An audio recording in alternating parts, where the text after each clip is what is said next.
अस्सलाम वालेकुम दोस्तों, एक और वीडियो में खुश आमदीद। दोस्तों, ये वाली वीडियो काफ़ी ज़्यादा अहम तरीन होने जा रही है और मैं काफ़ी सालों पहले आपसे ये इन्फॉर्मेशन थोड़ी बहुत शेयर भी कर चुका हूँ। दोस्तों, सबसे पहले जब मैंने इसे शेयर किया था तो बहुत सारे दोस्तों ने इसके ऊपर यकीन नहीं किया और ये कहना शुरू कर दिया कि भाई आप झूठ बोल रही हैं। हमेशा ऐसा ही होता है कि मैं जब पाकिस्तान की कोई डेवलपमेंट लेकर हाजिर होता हूँ तो पता नहीं क्यों पढ़े पढ़े लिखे लोग भी इसे जुटलाना शुरू कर देते हैं, लेकिन बाद में जब वो वायरल हो जाती है फ्यूचर के अंदर बहुत सारे लोग इसके ऊपर वीडियोज़ बना देते हैं, मीडिया के अंदर वो डेवलपमेंट आ जाती है तो लोग फिर इसके ऊपर यकीन करना शुरू कर देती हैं। तो बात ये है कि जब मैं आपसे डेवलपमेंट शेयर करूं तो अल्हम्दुलिल्लाह आपको ये यकीन होना चाहिए कि ये कोई भी डेवलपमेंट मैं इसी तरह शेयर नहीं करता, इसके ऊपर मैं बड़ी रिसर्च की होती है। आप आजकल अंदाज़ा नहीं लगा सकते कि मैं 24 घंटे एक जो वीडियो आपके सामने आती हैं इन पर 24 घंटे मेहनत करता हूँ। आजकल मैं और कोई भी काम नहीं कर रहा सिवाय इन वीडियोस के ऊपर मेहनत करने के। तो आप इसे कह सकते हैं कि गलती तो हर इंसान से होती है, लेकिन डेवलपमेंट आपको ओरिजिनल में देता हूँ और ओरिजिनल ही इन्फॉर्मेशन आपसे शेयर करता हूँ। बाकी गलती का तो आपको पता है वो हर इंसान से अंदर हो जाती है छोटी मोटी। तो दोस्तों, डेवलपमेंट अब कुछ इस तरह से आई है कि जो चाइना की इंडस्ट्री थी जो कि पाकिस्तान की तरफ रीलोकेट होनी थी, जिसके बारे में मैंने आपको बताया था, इस पर ये अपडेट आई है कि बहुत ही जल्द ऐसा होने जा रहा है। अब दोस्तों, मैंने आपको पहले बताया था कि ये जो लेबर कास्ट का मामला बन चुका है, चाइना के अंदर लेबर बहुत एक्सपेंसिव होती जा रही है, वहाँ की पर कैपिटा इनकम बहुत बढ़ती जा रही है। इस वजह से जो आप कहने के चाइना की छोटी इंडस्ट्री है वो पाकिस्तान की तरफ रिलोकेट हो जाएगी ताकि पाकिस्तान की जो सस्ती लेबर है इससे चाइना फ़ायदा उठा सके। अब दोस्तों, यहाँ एक और फैक्टर भी शामिल हो चुका है और वो हो चुका है अमेरिका का फैक्टर। दोस्तों, अमेरिका क्या कर रहा है कि इंडिया को साथ मिलाकर और यूरोप को साथ मिलाकर चाइना की कंपनीज को कर रहा है बैन। अब दोस्तों, यहाँ कुछ बातें आप समझ लें। जैसा कि मैं इंडिया को लेता हूँ, इंडिया के अंदर है एक कंपनी जो कि चाइना से बेस करती है, लेकिन वो मेक इन इंडिया के बैनर तले काम करती है। अब इसे इंडिया कभी भी बैन नहीं करेगा। जैसा कि Xiaomi आप ले लें, ये एक मोबाइल कंपनी है, आपको पता है इंडिया में फेमस है। तो यहाँ हम ये देखते हैं कि इंडिया इन्हें बैन नहीं करता अपने मुल्क के अंदर, क्योंकि ये मेक इन इंडिया के बैनर तले काम करती हैं। जबकि जो इंडिया के बैनर तले काम नहीं करती और इंडिया से डायरेक्ट आप कहने की चीज़ें इंपोर्ट होती हैं चाइना से, और चाइना बनाकर अपने मुल्क के अंदर मुख्तलिफ कंपनीज वो इंडिया भेज देती हैं। यहाँ चाइना को प्रॉब्लम आ रही है इंडिया के अंदर भी और अमेरिका के अंदर भी।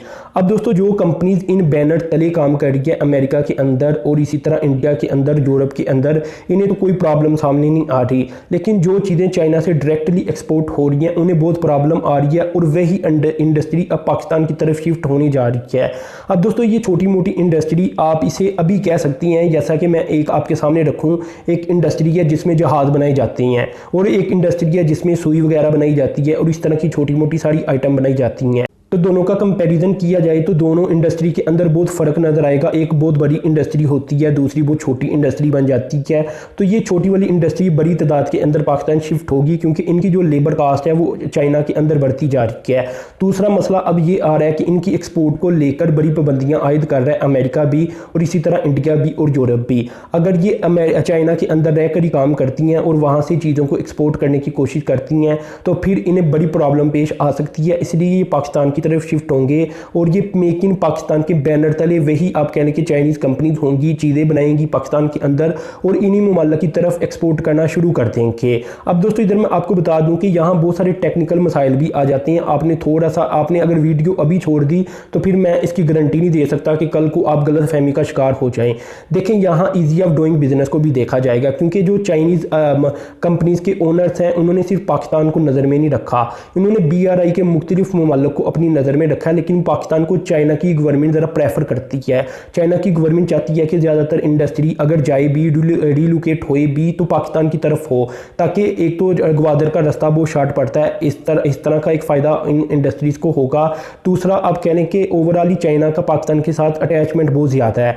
तो ये दो वजूहात हैं कि जिसकी वजह से इंडस्ट्री पाकिस्तान की तरफ ज़्यादा रिलोकेट हो सकती है। लेकिन जो इंडस्ट्रियलिस्ट हैं इन्होंने बांग्लादेश को भी अपनी नज़र में रखा हुआ है, इसके अलावा और भी कंट्रीज़ को इन्होंने अपनी नज़र में रखा हुआ है। अब दोस्तों, यहाँ ईजी ऑफ डूइंग बिजनेस बड़ा अहम है। एक फ़र्ज कर लें मैं एक इंडस्ट्रियलिस्ट हूँ, मैं ये चाहता हूँ कि मैं अपनी इंडस्ट्री अब चाइना से किसी और कंट्री की तरफ मुंतकिल कर दूँ, तो मैंने क्या देखना है, ईजी ऑफ डूइंग बिजनेस। अब ईजी ऑफ डूइंग बिजनेस के अंदर अगर पाकिस्तान बहुत पीछे हुआ और कोई और कंट्री जिसे जो चाइना की इंडस्ट्री, चाइना के मालकान है इंडस्ट्री के, वो अपनी लिस्ट के अंदर रखते हैं, वो बहुत ऊपर हुआ तो वो प्रेफर करेंगे उस कंट्री की तरफ जाने के लिए अगर वो चाइना के BRI का हिस्सा हुआ। ठीक है ना, पाकिस्तान भी BRI का हिस्सा है, बांग्लादेश भी BRI का हिस्सा है, और भी कंट्रीज BRI का हिस्सा हैं। तो आप मेरी बात समझ रहे होंगे कि कुछ काम पाकिस्तान को करना पड़ेगा मुल्क के अंदर भी इस इंडस्ट्री को पाकिस्तान के अंदर लाने के लिए। तो ओवरऑल दोस्तों डेवलपमेंट यही है कि चाइना की गवर्नमेंट ये चाहती है कि पाकिस्तान के अंदर इंडस्ट्री आए और जल्द से जल्द आए। इसमें जो अमेरिका का फैक्टर आ रहा है, इसकी वजह से इंडस्ट्री पाकिस्तान की तरफ रीलोकेट होना ज़्यादा तेज़ी के साथ शुरू हो जाएगी थोड़े अर्जे बाद ही, लेकिन फिर भी इसमें टाइम लगेगा। अगर ये मंसूबा रुकता है या आप कह लें कि नाकाम होता है तो इसमें चाइना की कोई गलती नहीं होगी, पाकिस्तान की गलती होगी, क्योंकि हमारी जो ब्यूरोक्रेसी है इसे आप अच्छी तरह जानती हैं। इसी तरह अदालतों को भी आप अच्छी तरह जानती हैं। जब भी इन्वेस्टमेंट आती है तो कोई ना कोई, जैसा कि आप ऑरेंज लाइन ट्रेन मंसूबे को ले लें तो कितना लंबा अर्जा इसके ऊपर स्टे भी रहा, इसके कुछ खास पार्ट के ऊपर। तो दोस्तों कहने का मकसद ये है कि अगर स्टे तोड़ना था और इजाज़त दे देनी थी आपने इन चीज़ों को बनाने की, तो इतना लंबा स्टे रखने की ज़रूरत क्या थी।